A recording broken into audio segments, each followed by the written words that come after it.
All right, whenever you are. Oh. All right, Jim McGrath with Recruit 757 Ultimate Recruit Network. Here with Coach Jeremy Blunt. Coach, congratulations. Thank you. Is this your best team? I'm going to tell you what, man. I've had the fortunate opportunity to coach some wonderful guys, man, and we've had some great teams, man. Last year's 2017 season, 2017 seniors.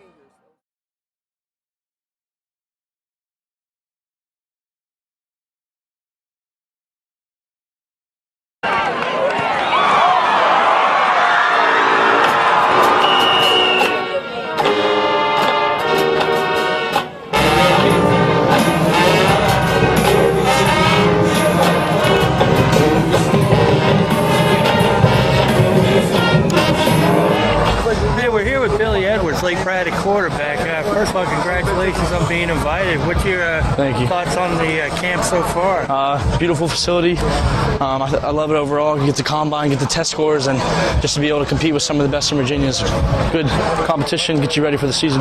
Yeah, and we're about halfway through it now. How are you feeling about your performance so far? So far, so good. Getting the combine scores, and then I'm looking forward after lunch to go some one-on-ones and go against the best DBs. It should be interesting. Now, last year was kind of a breakthrough year for you. Threw over 2,400 yards. Yes, sir. 29 touchdowns, first team all-region. Yes, sir.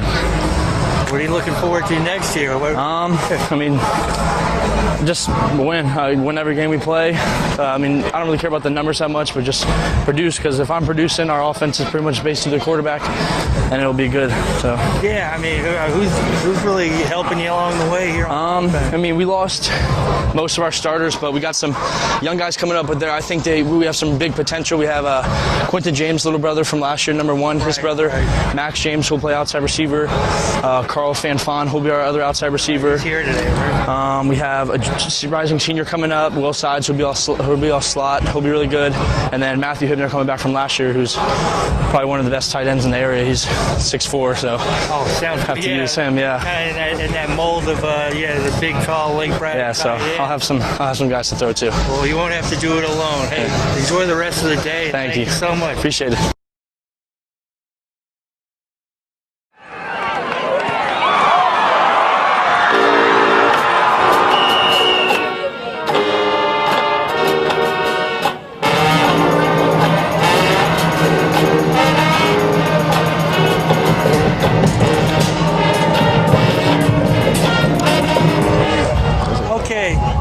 Ty Felton of Stonebridge, and welcome to Redskin Park. Thank you. You guys, I mean, being in Ashburn, you get to play here every so often. Yes, sir. How's this different than, say, your regular practice?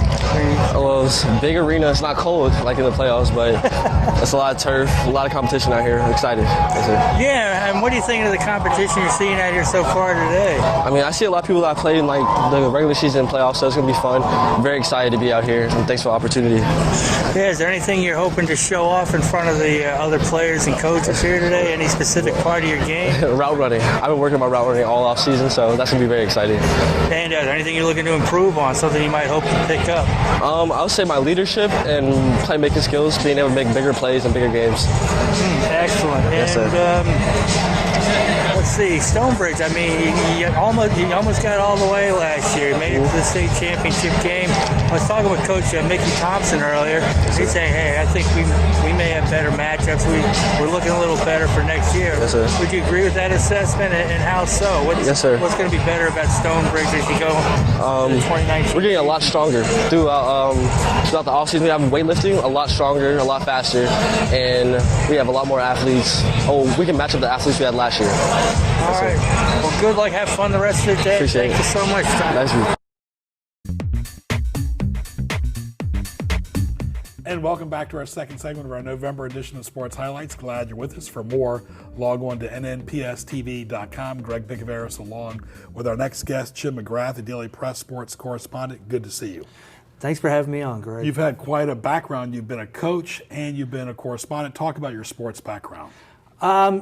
I mean, my sports background goes back to 8 or 9, and I mean, it's transcended through Olympics. I got into running, I got into coaching, I got into sports writing, basically out of coaching about 9 years ago, and currently I'm doing both.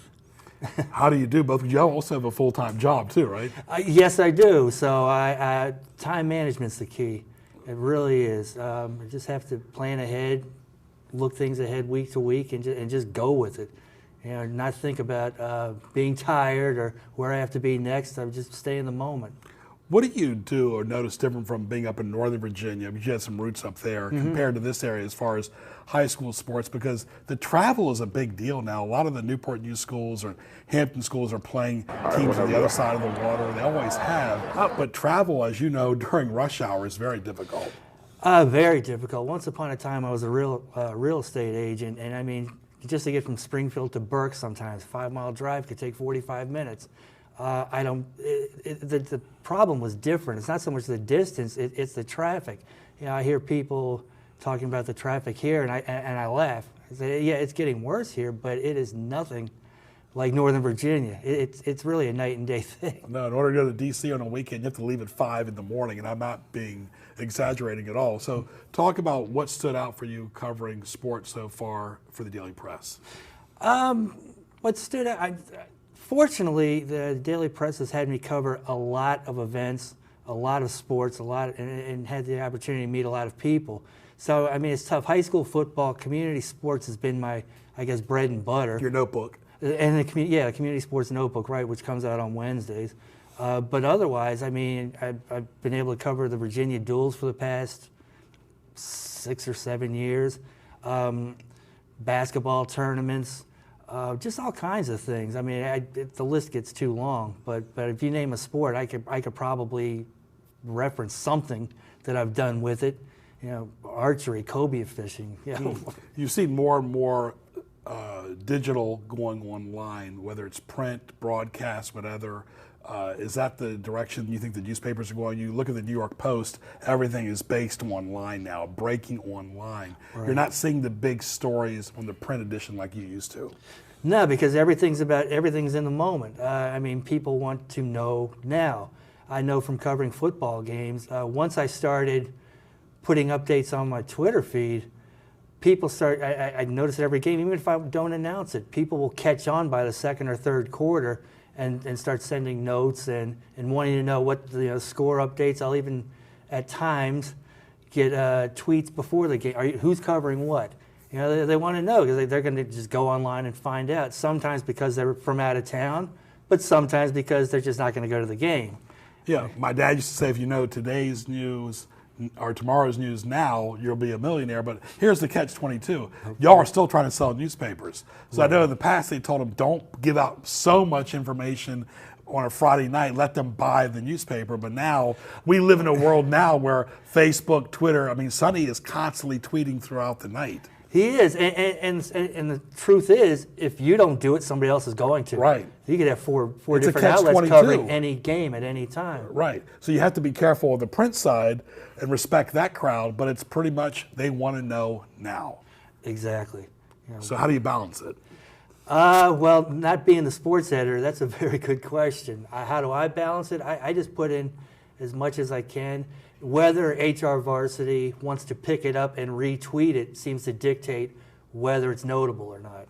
I think the biggest thing with the lack of print now is a good example. A long time ago, the Daily Press had the Times Herald, the Virginia Pilot had the Ledger Star, a morning and an afternoon paper. Those are a long, long time ago. I used to deliver the Times Herald.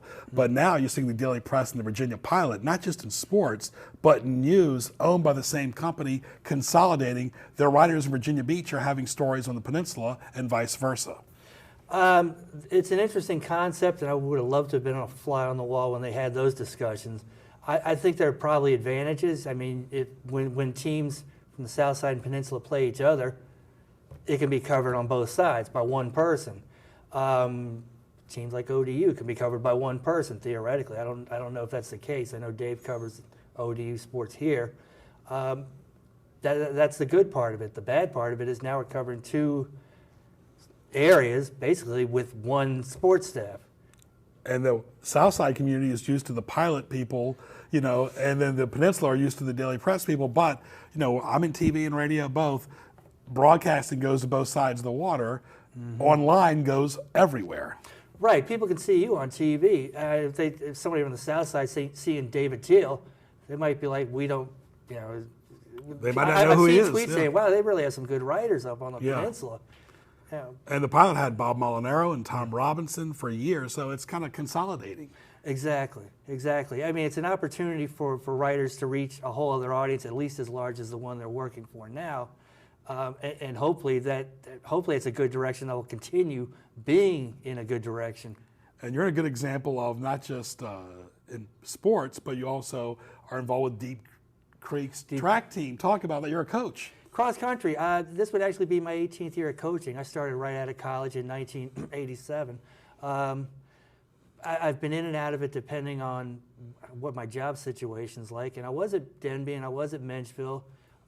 I got out of it 5 years ago because of my job. It turned out I switched jobs. I'm working in Portsmouth now, and I realized two things. Deep Creek's only 10 minutes away from where I work, and Chesapeake schools don't get out till 3:45, much later than here. So I just started looking into it again. Not really serious, but this came up. And running is great exercise for the adults and the kids both out there as well. But when it gets dark earlier, that's tough for the high school kids in track, isn't it? It hasn't affected us yet, and hopefully it won't throughout cross country. At least indoor track, they're more accustomed to running indoors. Mm-hmm. And Deep Creek has this whole indoor area. You can run 400s, the commons, if you will. Is it more difficult indoors or outdoors for running? I'd say indoors. Really? Because there's always the threat of snow, it seems. You're always adjusting. There are a lot of teams practicing in the winter, and you have basketball, you have boys, girls, JV, varsity. When they're